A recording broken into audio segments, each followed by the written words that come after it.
Hello student, मैं हूं Ankit Tiwari from arise academy.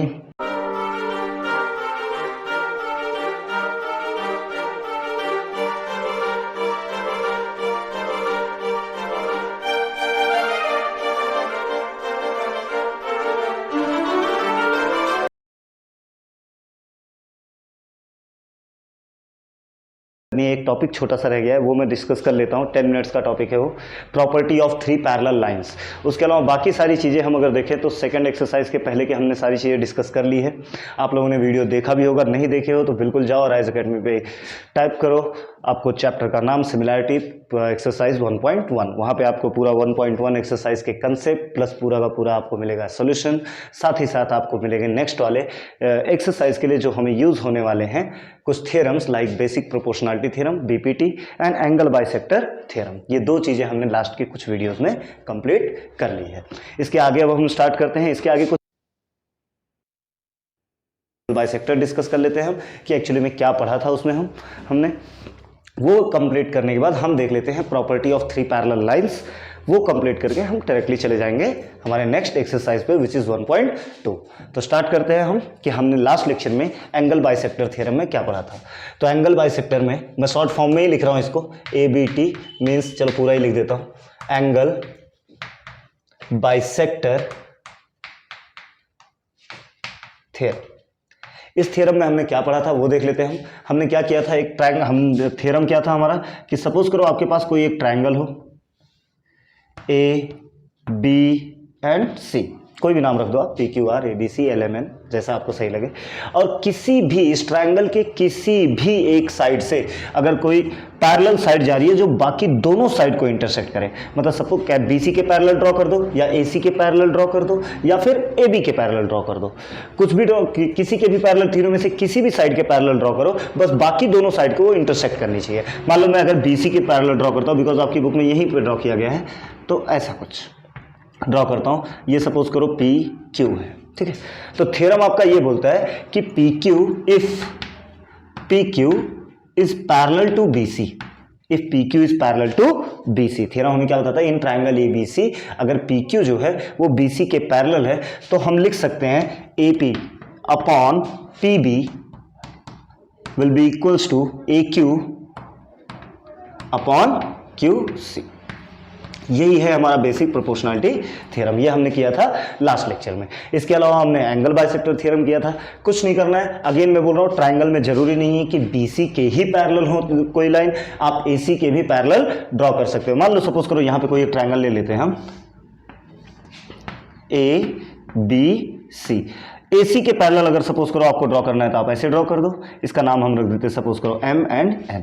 अगर इफ कंडीशन यही है BPT अप्लाई करने का कि ये दोनों साइड्स पैरेलल होने चाहिए, क्या होने चाहिए, पैरेलल, मतलब MN need to be parallel to AC। अगर AC के पैरेलल है MN तो अगेन हम BPT अप्लाई कर सकते हैं। इनके ये जो साइड्स हैं, जो जिनका डिवीजन हुआ है वो इक्वल प्रोपोर्शन में होते हैं। किस में होते हैं, इक्वल प्रोपोर्शन में, मतलब BM upon MA is equals to BN upon NC, BN upon NC, हम ऐसा लिख सकते हैं। वैसे ही सिमिलरली आप अगर चाहो तो AB के पैरेलल यहाँ पे ड्रॉ कर दो, सेम प्रॉपर्टी आपको यूज करनी है, कुछ भी एक्स्ट्रा करने की जरूरत नहीं है। इसके अलावा हमने और क्या देखा था, हमने देखा था एंगल बाइसेक्टर थ्योरम। तो डिस्कस करते हैं थोड़ा सा एंगल बाइसेक्टर थ्योरम के। एंगल बाइसेक्टर का मतलब क्या है, ड्रॉ करता हूं मैं डायग्राम, इसको रब कर देता हूं।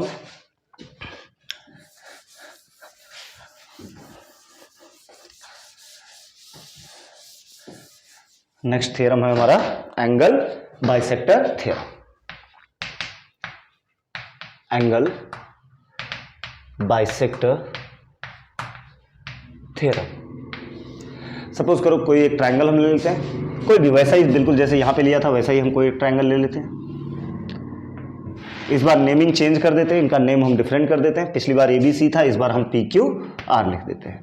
सपोज करो हमारे पास कोई एक ट्रायंगल है PQR और एंगल Q बाइसेक्ट हो रहा है, या P बाइसेक्ट हो या R बाइसेक्ट हो, तीनों में से कोई भी एंगल बाइसेक्ट हो सकता है, कोई दिक्कत नहीं है। बाइसेक्टर का मतलब ही होता है दो इक्वल पार्ट में डिवाइड करना। तो मान लो एंगल Q को कोई एक रे है जो बाइसेक्ट कर रही है कुछ इस तरीके से, और ये इस वाले साइड पे ये पॉइंट कुछ भी पी क्यू आर, इसे एस कंसीडर कर लेते हैं। ये दोनों एंगल क्या हैं, इक्वल है, बाइसेक्ट हो रहा है। बाइसेक्ट का मतलब होता है कि दो इक्वल पार्ट में डिवाइड हो रहे हैं, ये एंगल बाइसेक्टर, और एंगल डिवाइड होगा इक्वल पार्ट में। आप गलती से ये मत समझ लेना कि ये दोनों इक्वल होंगे, नहीं, ये दोनों इक्वल हो ऐसा कोई जरूरी नहीं है। जरूरी क्या है कि जो एंगल, जिस एंगल से ये रे निकला है वो एंगल बाइसेक्ट होना चाहिए। अगर ऐसी कंडीशन दी हुई है तो अगेन आप लिख सकते हो P S upon S R, P S upon S R. Condition क्या है, अगेन वही कि ये एंगल बाइसेक्ट होना चाहिए। अगर एंगल बाइसेक्ट नहीं हुआ तो आप ये रूल अप्लाई नहीं कर सकते। अगर आपको एंगल बाइसेक्टर थ्योरम अप्लाई करना है तो आपको इतनी चीजें पता होनी चाहिए। P S by S R is equals to P Q by Q R, P Q by Q R. अच्छा, बीपीटी अप्लाई करना थोड़ा इजी है as compare to angle bisector theorem. क्यों? क्योंकि यहां पे हमें ये नहीं समझ में आता हम स्टार्ट कहां से करें रेशो। आप सिर्फ एक ही चीज ध्यान में रखोगे, मैंने यहां पे P से स्टार्ट किया है और इस साइड भी मैंने किससे स्टार्ट किया, P से ही। बस इतना आपके ध्यान में रहना चाहिए। इस साइड जिससे स्टार्ट कर रहे हो उस साइड भी उसी से स्टार्ट करो। सबसे पहले रेशियो किसका लिखेंगे हम, सबसे पहले उसका रेशियो लिखेंगे जिसके ऊपर बाइसेक्टर ड्रॉप हुआ है। ये बाइसेक्टर Q से निकला है, किसके ऊपर ड्रॉप हुआ है, PR के ऊपर। तो सबसे पहले हम आप P से स्टार्ट करो या R से स्टार्ट करो, दोनों में से आप कहीं से भी स्टार्ट कर सकते हो। ऐसा जरूरी नहीं है कि आप P से ही स्टार्ट करो। अगर आप P से स्टार्ट कर रहे हो तो पहले लिखोगे आप PS upon SR is equal to PQ upon QR। Again फिर से देखते हैं, PS upon SR is equal to PQ upon QR। मतलब हम जो यहां पे मैंने लिखा है, अगेन P से स्टार्ट किया, नेक्स्ट भी P से। आप ये भी नहीं लिख, कौन कौन सी गलतियां हम करते हैं वो देख लेते हैं हम। आप ये तो लिख दोगे PS अपॉन SR, और नेक्स्ट वाले रेशियो में मोस्टली आप लिख देते हो RQ या फिर QR अपॉन QP, वो नहीं चलेगा, तुरंत गलत हो जाएगा। मैं अगेन बोल रहा हूं फिर से, एक बार अगर यहां P से स्टार्ट किया है तो नेक्स्ट भी आप P से, आप R से भी स्टार्ट कर सकते हो। जैसे RS अपॉन SP, इसी को हम क्या लिख सकते हैं, RS upon SP is equals to, फिर से यहां R से स्टार्ट किया तो नेक्स्ट उस साइड भी हमें किससे स्टार्ट करना है, R से ही, RQ अपॉन QP। ये करेक्ट है, RQ अपॉन QP, ये करेक्ट है, इसमें कोई प्रॉब्लम नहीं है। बट हाँ, आप उल्टा मत करना। अगेन मैं बोल रहा हूँ ये चीज ध्यान में रखना, जिस साइड यहाँ जिससे स्टार्ट किया उसी साइड, उसी लेटर से आप उस साइड भी स्टार्ट करोगे। आप अपने मन से कुछ भी मत लिखो, कुछ पैटर्न है वैसा ही अप्लाई करो, आपका 100%। और बहुत ईजी है, ऐसा नहीं है, इसका थ्योरम तो लास्ट लेक्चर में हो चुका है, तो ऐसा नहीं है कि मतलब मैं इस पूरा थ्योरम अभी सिखाऊं आपको। आपको अगर देखना है तो आप नेक्स्ट वाले भी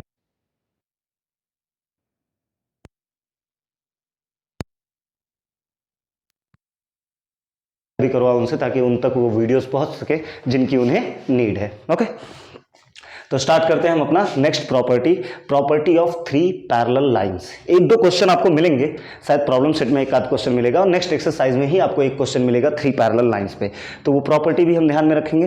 प्रॉपर्टी का प्रूफ तो वैसे बहुत कम एग्जाम में पूछा जाता है, आपके बोर्ड के एग्जाम में, बट इफ अगर वो पूछे तो हमें आना चाहिए कि क्या होता है। कुछ नहीं है, बहुत आसान है, बीपीटी तो आपको यूज करने आता ही है, उसी के हेल्प से हम सॉल्व कर लेंगे। तो देखते हैं हम property of three parallel lines. ठीक है, तो हेडिंग डालते हैं, property of three parallel lines. Property of three parallel lines क्या होंगी, थ्री पैरेलल लाइंस की प्रॉपर्टी कैसी होंगी, इनके बारे में डिस्कस करना है। कोई भी, मतलब इन्होंने खुद बोला है कि थ्री पैरेलल लाइंस, तो सिंपल सी बात है, मतलब हम थ्री पैरेलल लाइन हमें ड्रॉ करना है। तो मैं कोई भी तीन पैरेलल लाइन ड्रॉ कर देता हूं, 1 2 एंड 3। इनसे गुजरता हुआ एक ट्रांसवर्सल हम ड्रॉ कर देते हैं। दो ट्रांसवर्सल एक्चुअली हमें ड्रॉ करना है। एक ट्रांसवर्सल मान लो ये है, और नेक्स्ट वाला ट्रांसवर्सल मान लो, कंसीडर कर लो ये है। ठीक है, आप एग्जाम में जरूर स्केल का यूज करना, ऐसे फ्री हैंड स्केच बिल्कुल मत करोगे। ठीक है, अगर प्रॉपर मार्क्स आपको चाहिए तो। नेमिंग कर देते हैं जरा, PLMN, हमने इसको मान लिया LMN। इन दो लाइन को हम मान लेते हैं PQ। ओके, बाकी इनकी नेमिंग कर देते हैं हम इन कॉर्नर्स पे। तो क्या हो जाएगा, ये पॉइंट को हम मान लेते हैं A, सपोज करो, this is B, C, D, E, F। Again ये प्रॉपर्टी क्या बोलता है वो समझ लेते हैं। अगेन जैसा प्रॉपर्टी हमें बीपीटी बोलता है, सेम वही प्रॉपर्टी हमें property of three parallel line में भी मिलने वाला है। बीपीटी में हम क्या लिख रहे थे, AC upon CE is equal to BD upon DF, बिल्कुल सेम वही रिजल्ट यहाँ पे भी आने वाला है। कंडीशन क्या होनी चाहिए कि L M N आपस में पैरेलल हो, मतलब if L is parallel to M and M is parallel to N, L M N अगर तीनों पैरेलल हैं, अगर ये तीनों पैरेलल है, if L is parallel to M, M is parallel to N, अगर ये तीनों सपोज करो पैरेलल हैं तो हमारा रिजल्ट इसका ये आएगा। तो हम इसको लिख सकते हैं AC upon CE, AC upon CE is equals to BD upon DF, BD upon DF। बिल्कुल वही बेसिक प्रोपोर्शनैलिटी थ्योरम का ही पूरा रूल, दिखने में तो वैसा ही लगेगा और हम सॉल्व भी उसी के बेस पे करेंगे। इसी का हमें प्रूफ करना है। प्रूफ मैं 2 मिनट में करके दिखा देता हूँ आपको। ज़्यादा टाइम कंज्यूम करने वाला ये क्वेश्चन है ही नहीं, मोस्टली ज़्यादा से ज़्यादा मतलब मुझे ऐसा लगता है 5 मिनट्स में कंप्लीट हो जाएगा। तो देखते हैं, ठीक है। हमें गिवन क्या पार्ट है इस क्वेश्चन के लिए, इस क्वेश्चन के लिए हमें गिवन दिया हुआ है कि L is parallel to M and M is parallel to N। तो एक चीज़ तो हमें ये दिया हुआ है, दूसरा हमें यह दिया हुआ है कि P and Q are the transversal, P, Q are the transversal. ये क्या है, ट्रांसवर्सल। इतना पार्ट हमें गिवन है। हमें प्रूफ करने के लिए इन्होंने क्या बोला टू प्रूफ करो AC अपॉन CE, अगेन देखेंगे AC upon CE, AC upon CE is equals to BD upon DF, BD upon DF। ये हमें क्या करना है, प्रूफ करना है, ठीक है। इसके लिए एक छोटा सा हमें कंस्ट्रक्शन करना पड़ेगा, थोड़ा छोटा सा। यहाँ पे मैं लिख देता हूँ जगह, ताकि बाद में कम ना पड़े हमें सॉल्व करते टाइम।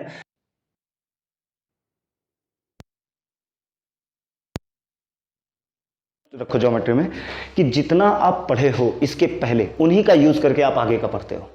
ऐसा कुछ नहीं होगा जो आपको नया मिलने वाला है। इसका मतलब यही है कि अगर इसके पहले की चीजें आपने एकदम अच्छे से प्रैक्टिस कर ली है तो आपको आने वाले टॉपिक में कोई डिफिकल्टी आने वाली नहीं है, बिकॉज उसी का यूज करके तो हमारा नेक्स्ट टॉपिक बनने वाला है। तो कुछ भी एक्स्ट्रा करने की जरूरत नहीं है, बस खाली इतना याद रखो क्या क्या ड्रॉ किया। अब आपको पता है आपने क्या क्या पढ़ा है, आपने बीपीटी पढ़ा है, एंगल बाइसेक्टर थ्योरम पढ़ा है, 2 ही थ्योरम अभी तक पढ़े हैं। तो या तो एंगल बाइसेक्टर थ्योरम यहाँ पे यूज होगा, नहीं तो बीपीटी यूज होगा। तो हम इसमें से बीपीटी यहाँ पे यूज करेंगे। देखो कैसे, मैं बी से ई तक एक लाइन ड्रॉ करता हूँ, बी से ई तक एक लाइन ड्रॉ करता हूँ, क्लियर है, ठीक। तो कंस्ट्रक्शन में हमारे क्या था, ड्रॉ या फिर कनेक्ट DE, ये हमारा क्या हो गया, कंस्ट्रक्शन हो गया। सॉल्व करते हैं। अच्छा, सॉल्यूशन से पहले मेरी एक आदत है कि मैं डायग्राम में ही सॉल्यूशन डिस्कस कर लेते हैं हम, ठीक है। तो एक बार जल्दी में जिनको पिछले टॉपिक एकदम अच्छे से क्लियर है, हम डायग्राम में ही इसको सॉल्व कर लेते हैं। बाद में जो लिखना रहेगा वो तो हम लिख ही सकते हैं, कोई दिक्कत नहीं। तो देखते हैं। अच्छा, ये वाला ट्रायंगल, ये तुमको एक ट्रायंगल दिख रहा है, हमें यही प्रूफ करना है ना, AC upon CE is equal to BD upon DF। आपको यहाँ पे 2 ट्रायंगल दिख ही रहे होंगे, एक AEB और एक ट्रायंगल BEF। बोलो क्लियर है। अगर मैं AEB की बात करूं तो C, इस पॉइंट को हम कुछ नाम दे देते हैं, चलो CD ABCD, G नाम दे देता हूं मैं इसे। क्या नाम दे देते हैं हम इसे, G। अगर मैं इसे G नाम दे देता हूं, देखो जरा, इस ट्रायंगल के अंदर CG is parallel to AB, है या नहीं है, बिल्कुल है। अगर CD AB के पैरेलल है तो CG भी AB के पैरेलल होगा, बिल्कुल। तो ये दोनों पैरेलल हैं। और हमने पढ़ा अभी थोड़ी देर पहले बीपीटी के बारे में, हमने डिस्कस किया कि अगर किसी ट्रायंगल के अंदर किसी एक साइड के पैरेलल कोई हो जो बाकी 2 साइड को इंटरसेक्ट करे तो हम उसे इक्वल प्रोपोर्शन में लिख सकते हैं। मतलब हम यहाँ पे लिख सकते हैं EC upon CA is equal to EG upon GB, EG upon GB। Again फिर से सुनो, EC upon CA is equal to EG upon GB, ये लिख सकते हैं, बिल्कुल क्लियर। सेम वही काम इस ट्रायंगल में भी हम कर सकते हैं। देखो जरा, ये इसके पैरेलल है, मतलब हम क्या लिख सकते हैं, BG upon GE is equal to BD upon DF। थोड़ा सा अगर आपने ध्यान दिया होगा तो इस ट्रायंगल में ये रेशियो, इस ट्रायंगल में ये रेशियो, दोनों ट्रायंगल में ये रेशियो आया है। तो अगर ये इन दोनों में कॉमन है, मतलब ये दोनों क्या हो गए, इक्वल हो गए। और यही हमें प्रूव करना है। ये जितनी चीजें मैंने अभी बोली है वही सेम चीजें अभी मैं लिखने जा रहा हूं। तो देखते हैं कैसे हमें लिखना है ना। सबसे पहले तो वही गिवन क्या है वही लिख लेते हैं हम। L is parallel to M, M is parallel to N। कैसे पता हमें, गिवन है। दूसरा P and Q are transversal, P and Q are transversal. एक दो क्वेश्चन में बहुत डिटेल में लिख रहा हूं, जैसा आपको बोर्ड में लिखना है, उसके बाद फिर हम रेगुलर हो जाएंगे कैसे हमें चलना है, ठीक है। P and Q are transversal. अगर P and Q are trans in triangle, now next ध्यान से सुनो, in triangle AEB, in triangle AEB, जरा ध्यान देंगे, इन ट्राइंगल AEB में CG is parallel to AB, CG is parallel to AB, ये हमें गिवन है, ये हमें क्या है, गिवन। अगर ये पैरेलल है so we can apply BPT, मतलब हम लिख सकते हैं EC upon CA, EC upon CA is equals to EG upon GB, EG upon GB। बोलो बात एकदम क्लियर है, कोई डाउट है नहीं ना। अच्छा अभी इसको हम अच्छा ध्यान से सुनो, थोड़ा सा आप ये देखो कि एक सेकंड मुझे, हाँ देखो थोड़ा सा हम ध्यान देंगे यहाँ पे EC अपॉन CA, बट आप ये भी देखो आपको चाहिए क्या, आपको EC अपॉन CA चाहिए या AC अपॉन CE चाहिए, मतलब आपको उल्टा चाहिए। तो हम इसका रेसिप्रोकल कर सकते हैं, बिल्कुल कर सकते हैं। तो हम इसका रेसिप्रोकल करेंगे तो क्या आएगा, यहाँ पे रीजन जरूर लिख देना, बेसिक प्रोपोर्शनलिटी थ्योरम। मैं अगेन बोल रहा हूँ रीजन वैसे आप हमेशा फुल फॉर्म में लिखोगे, बट बीपीटी आप शॉर्टकट में लिख सकते हो बिकॉज आपका बोर्ड भी यूज करता है, तो कोई प्रॉब्लम नहीं है। EC अपॉन CA, इसका रेसिप्रोकल हम अगर करेंगे तो क्या आएगा, CA upon EC is equal to GB upon EG। इधर का रेसिप्रोकल तो होगा तो इधर का भी होगा, तो दोनों साइड का हमने रेसिप्रोकल किया, तो लिख देना यहाँ पे रीजन में रेसिप्रोकल हुआ है, उल्टा किया गया है और कुछ नहीं किया गया है। मार्क कर दो इसे इक्वेशन नंबर 1। इस इक्वेशन नंबर 1 की हमें थोड़ी ज़रूरत है, ठीक है। यहाँ पे चलते हैं दूसरे पार्ट को सॉल्व करते हैं। दूसरे पार्ट को यहाँ पे देखते हैं, दूसरे पार्ट में क्या आता है। नाउ इन ट्राइंगल BEF, एक ट्राइंगल तो हो गया हमारा ये वाला, इसका हमने प्रॉपर्टी लिख दिया। इन ट्राइंगल BEF अब हम देखते हैं। सो इन ट्राइंगल BEF, कुछ नहीं किया हमने, एक ट्राइंगल सेलेक्ट किया, बीपीटी अप्लाई किया, बस उससे ज्यादा कुछ किया ही नहीं है हमने क्वेश्चन में। तो अगेन इन ट्राइंगल BEF में अगर हम जाते हैं, GD is parallel to EF, GD is parallel to EF। बोलो बात एकदम clear, GD is parallel to EF। कैसे पता, अगेन वही बात, गिवन है हमें, ये सीधी सी बात है। अगर पूरी लाइन इसके पैरेलल है तो ये भी इसके पैरेलल ही होगा, तो ये पैरेलल है। अगर ये पैरेलल है तो हम इनमें बीपीटी अप्लाई कर सकते हैं, मतलब हम क्या लिख सकते हैं, BG upon GE, BG upon GE is equals to BD upon DF, BD upon DF। Reason basic proportionality theorem, basic proportionality theorem. Reason में यहाँ पे रीजन नहीं, इसे इक्वेशन नंबर 2 मार्क कर लेते हैं। जरा 1 एंड 2 को ऑब्जर्व करो, 1 और 2 को अगर हम ऑब्जर्व करेंगे, this and this both are common. अगर ये दोनों सेम है तो ये दोनों भी इक्वल होंगे, बोलो हाँ है ना। ये दोनों अगर मैं बोलूँ A is equal to B and B is equal to C, अगर मैं सपोज करो यहाँ पे कहीं ऐसा लिखता हूँ A is equal to B and B is equal to C, इसका डायरेक्टली मतलब है ना A is equal to C, कोई दिक्कत ही नहीं इसमें। वही सेम प्रॉपर्टी हम यहाँ यूज कर रहे हैं, तो हमारा रिजल्ट क्या बना, CA upon EC। Actually AC यहाँ लिखा है तो मैं AC के ही टर्म में लिख देता हूँ, ठीक है। AC upon CE, AC upon CE is equals to next BD upon DF, BD upon DF। ये हो जाएगा आपका फ्रॉम 1 एंड 2, और यहाँ पे आपका ये प्रॉपर्टी होता है खत्म। मैंने अगेन बोला था छोटी सी प्रॉपर्टी थी, क्या था प्रॉपर्टी के अंदर कि अगर कोई 3 पैरेलल लाइंस हैं तो उनको भी आप इक्वल प्रोपोर्शन में लिख सकते हो अगर उसके ऊपर कोई ट्रांसवर्सल है। किया क्या हमने इसको सॉल्व करने के लिए, एक कंस्ट्रक्शन किया हमने। आप ये कंस्ट्रक्शन यहाँ के बजाय यहाँ भी कर सकते हो, कोई दिक्कत नहीं, आपको जैसा सिलेक्ट। आप अगर अपने नोट्स बनाओगे समझ के अच्छे से तो मैं तो आपको यही सजेस्ट करूँगा, आप ट्रांसवर्सल कंस्ट्रक्शन आप AF ड्रॉ करना, AF ड्रॉ करके आप सॉल्व करना। एक बार आप कुछ नया करके आप सॉल्व करोगे तो आपको खुद से आ जाएगा, तो वो चीज़ें ज़्यादा जल्दी भूलती नहीं है, तो आपके लिए ये अच्छा होगा, ठीक है। तो आगे बढ़ते हैं, हम यही टॉपिक हम कंप्लीट करते हैं, ठीक है। और नेक्स्ट वीडियो में हम इसके आगे का एक्सरसाइज डायरेक्टली स्टार्ट करते हैं, ठीक है। तो मिलते हैं in the next video, bye bye, take care.